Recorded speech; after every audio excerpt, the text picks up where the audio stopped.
Selamat malam. Barisan penginjil bertambah, bukan hanya 12 rasul dan para diakon, tetapi orang-orang penting, bahkan raksasa-raksasa mulai ditambahkan Tuhan dalam barisannya untuk mengatakan Injil ke segala penjuru dunia. Hari ini kita menyaksikan kejadian unik dari Damaskus atau Damsyik yang menangkap Saulus menjadi Paulus pada waktu dia justru bertugas untuk membinasakan umat perdana. Ini suatu kejadian yang unik sekali, hanya Paulus dapat mengalaminya. Dia dipanggil oleh Tuhan dengan cara yang istimewa. Dia ditangkap oleh kerajaan Allah dengan cara yang luar biasa.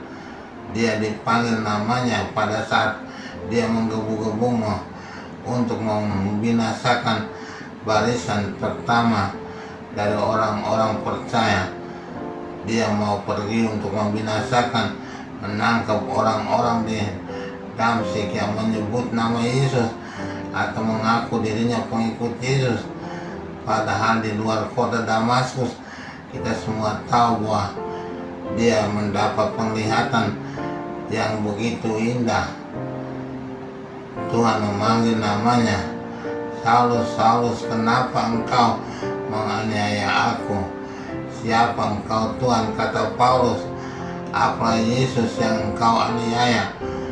Lama engkau akan kujadikan seorang yang akan juga mengatakan aku." Tuhan mempunyai rencana yang indah. Kita melihat di sini bahwa rencana Tuhan tidak main-main. Rencana Tuhan mempersiapkan orang yang dikehendakinya untuk menambah dalam barisan puasa-puasanya. Maka Saulus ditangkap di luar Damaskus, dan walaupun orang-orang menyertainya hanya mendengar suara, tapi Saulus mengalami benar-benar penglihatan Tuhan yang bangkit kepada dia, sehingga dia menjadi orang yang mulai percaya. Pelan-pelan dia dibawa ke kota Damaskus dan lurus menurut putusan Tuhan. Tuhan sudah menyiapkan segalanya. Ananias dipersiapkan di dalam kota untuk menyambut Paulus dan membaptis dia, memperkenalkan Tuhan Yesus kepada dia, dan dia benar-benar bertobat, terima dia 100%. Orang lain mungkin bertobat setengah-setengah seperti kita juga, tapi Paulus satu kali tangkap oleh Tuhan, dia betul-betul 100% menyerahkan dirinya kepada Tuhan dan bertobat sepenuhnya, lalu dibaptis oleh Ananias di sana dan menjadi rasul yang agung, menjadi seorang yang betul-betul raksasa dalam bidang penginjilan bersama Petrus.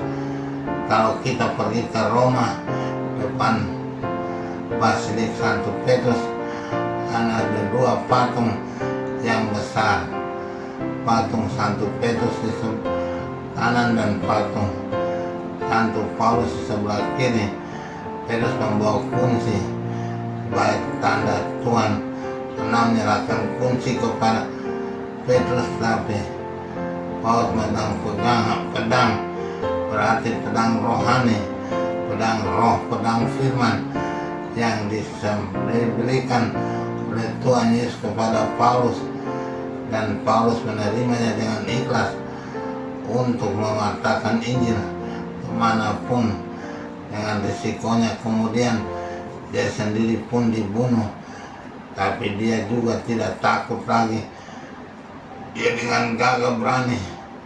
Pada saat pertama orang-orang masih ragu karena mereka tahu dia punya latar belakang, tapi kemudian kan dia sepenuh hati, maka orang betul-betul menerima dia sebagai pelayan Tuhan dan pewarta yang handal di tangan Tuhan. Semua ini bisa terjadi karena mereka semua makan dari roti hidup yang turun dari surga. Seperti Injil mengatakan hari ini juga, bahwa siapa makan roti ini tidak akan mati lagi, tidak akan haus dan lapar lagi, dan benar mendapat kekuatan yang surgawi, mendapat kekuatan rohani yang istimewa. Diskusi ini kita temukan dalam Injil hari ini, walaupun para pendengar merasa tidak enak karena sepertinya Tuhan Yesus mengajar mereka kanibal, tapi tidak bermaksud demikian. Inilah semua pengajaran tentang Ekaristi yang kita terima dari Tuhan Yesus, bahwa roti yang kita terima ini roti Ekaristi itu benar-benar tubuhnya, dan anggur dalam Ekaristi itu benar-benar darahnya. Kalau kita terima hostia yang kudus, semoga kita mengimani dan menerima dengan hormat dan pantas, karena itu benar-benar tubuh Kristus, dan menerima kalau berkenan, kalau diberikan, menerima anggur itu benar-benar darah Kristus, bukan anggur biasa, bukan roti biasa yang boleh dimain-mainkan, tapi sesudah konsekrasi itu sudah menjadi tubuh Kristus, menjadi darah Kristus yang sempurna. Kita pantas menghormatinya pada setiap misa, dan kita mengimani bahwa Kristus hadir di tengah-tengah kita lewat tubuhnya dan darahnya yang telah menebus kita dari dosa kita dan menjadikan kita anak-anak Allah. Itulah tugas dari Ekaristi, untuk memberikan kepada kita peneguhan bahwa tiap hari Tuhan hadir di tengah kita. Kalau kita berekaristi, maka dimanapun kita berada, setiap ibadat yang kita jalankan, sembelih apapun ibadat itu, kalau belum ekaristi itu belum sempurna, belum masuk pada bagian yang benar-benar inti. Karena ekaristi adalah pusat dan puncak hidup kita, harus kita imani demikian.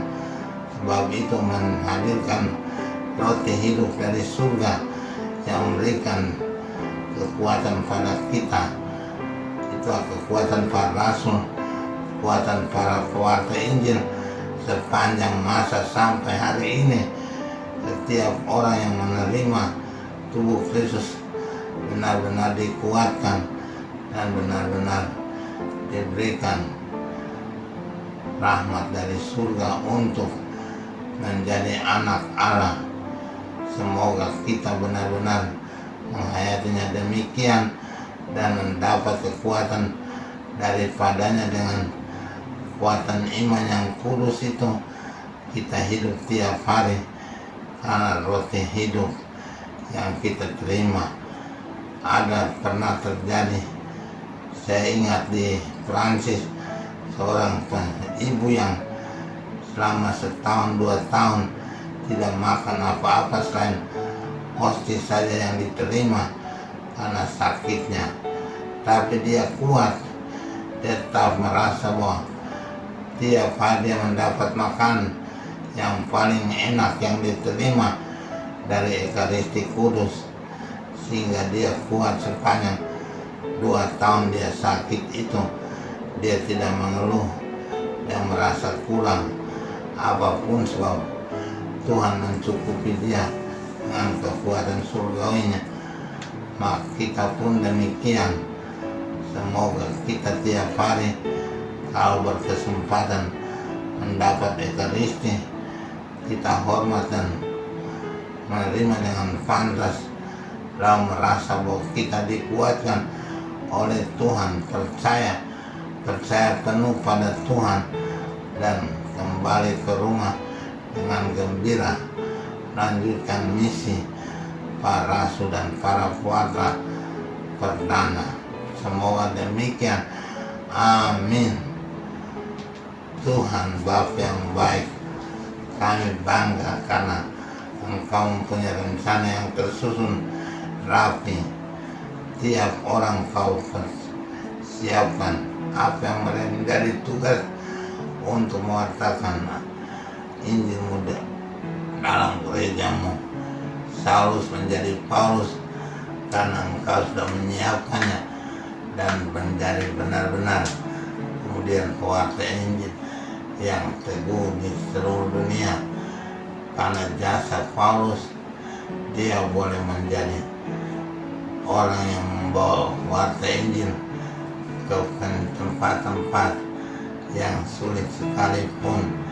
Terima kasih Tuhan, sampai hari ini pun masih ada puarta-puarta Injil, para misionaris dari Eropa dan dari Amerika yang pernah datang kemari, sekarang berbalik dari Indonesia boleh pergi ke tempat-tempat yang tidak pernah boleh dijangkau. Semoga Engkau menguatkan karya ini dan tetap memberkati para misionaris sehingga karya penginjilan berlanjut terus sampai ke ujung dunia. Semoga dengan demikian tidak ada satupun orang yang tidak pernah mendengar tentang berita keselamatan, kabar baik yang turun dari surga itu demi Kristus Tuhan dan Juru Selamat kami sepanjang segala masa. Amin.